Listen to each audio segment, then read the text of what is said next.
Welcome to the Relius Reviews. My name is Terrell, and today's movie review is focused on 2021's Coming to America, the standalone sequel from the 1988 movie Coming to America, which starred Eddie Murphy as Prince Akeem. And what this movie is all about, the synopsis of Coming to America, is Prince Akeem and his friend Stemy returns to America to help King Akeem, now at this point, find his long lost son that he did not know that he had. And I watched the movie last night, and in the long shot, I think the movie itself, I thought the movie was pretty cool in my opinion. Was it as good as the first sequel, as like the very first movie? No, no, not at all. But is this the worst movie of 2021? No, it's not the worst movie. And here's my take on it. I'm going to explain what I liked about the movie, what I didn't like about the movie, and here it is. What I first liked about the movie, first and foremost, was that I actually enjoyed the old cast members that was casted in this movie. And sadly, not everyone was here because they either passed away or they just wasn't invited. I was glad to see a good majority of the cast members from the very first movie to be brought back into the brand new sequel. Although they didn't have that many scenes in the movie, I was still glad as ever that many of the old cast members was back in this new movie. What I also liked about the movie was the visualizations of Zamunda, the fictional country.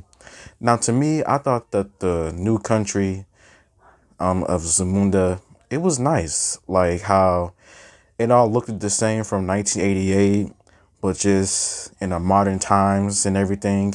I thought that it looked real to me. It didn't look as fake. It didn't look as badly edited or anything like that. So that is what I say that I liked it about Zamunda. What I also liked about the movie was how all of the original actors they still knew how to act. I didn't think that none of them did a horrible job with the acting. I just felt as if everyone enjoyed being there because if you've seen the behind the scenes footage while the credits was rolling, you can just tell that everyone just had a really good time making this movie. And although this movie wasn't as good as the first one by a long shot, this movie to me was still pretty good that I think that families could enjoy watching. Because this movie to me, it felt like a more family oriented movie rather than the original movie that it did back in 88 because it was rated R back in 1988 and in 2021 this was rated PG-13. And I wonder had it been a rated R movie, I wonder would have made it better or anything. I don't know. Now, what I did not like about this movie, first and foremost, and if you don't like this opinion, I'm sorry, some of the new characters. Now, don't get me wrong. I knew that this movie was going to have brand new characters in this movie to help explain the story. And I understand that. It wasn't the fact that they acted bad, but they was either cringeworthy or they just felt out of place. Now, as for Prince Akeem's son Lavelle, I thought he did a decent job. At first, I kind of didn't like him, but as the movie went on, I started to like him a little bit more and everything as he told his story in like a easy manner as to why he felt this way, as to how life was in and everything like that. What I liked about this movie was that Lavelle was smart. Like he was college educated. He wasn't dumb in anything. And I understand that you don't have to go to college to be successful. You really don't. College can be a waste of time depending on who you talk to. As for Mary, Lavelle's mom, I did not like her character that much at all. Like, you have levels of like ratchetness, and to me, in the very beginning, the way she was just acting and everything was just over the top. But she was one of those characters as the movie went on, she became more tolerable to me, I might add. This movie, I think it did try a little bit too hard to be funny because the jokes in this movie is either a hit or miss for you.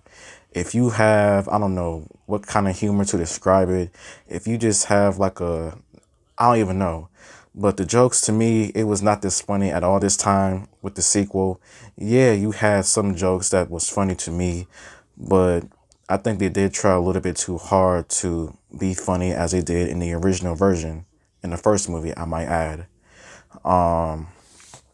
Like the jokes wasn't it. Like it wasn't like, oh, controversial or you're gonna get canceled, PC or whatever, but it just wasn't funny to me. What I also didn't like about this movie was the cameos. Like, I understand why the cameos in like the beginning of the movie they had a purpose, but to me, I just felt as if this movie had way too many cameos in this movie. Like, way too many like comedians or just different actors that wasn't there in the first one. Like, I understand why they had all those cameos in the first half of the movie, but I don't think it was really that necessary. Like after that one scene, what happens? No more cameos. I would have been absolutely fine, but I think that too many cameos in this movie from just different actors that can't act just really messed this movie up. Like I'm not going to say who was in this movie, but when I first saw this movie, I was really surprised by the many cameos that was in this movie. Yeah, Wesley Snipes' character, I was disappointed with him as well as his whole family because to me, Wesley Snipes is a character. His character was all talk, no action. He was selling wolf tickets to me in this movie. As I thought that he was going to be like this big bad villain or whatever. And all he was just say talker. His kids, it was whatever. I kind of wish that they would have done some more in this movie because they didn't really do much in this movie, especially his son. Like I wanted to see some action take place between Akeem's kids and Wesley Snipes' character's kids, General Izzy's. But it's whatever. Like it's really whatever. Now, all of all, this movie to me is not bad. Like you know how with many sequels of a movie, it's always horrible. This is not the case. Is this movie perfect? No, nothing is perfect. But is this movie watchable? Yeah, this movie is watchable to who you ask. I was able to watch this movie without getting annoyed or just wanting to turn this movie off.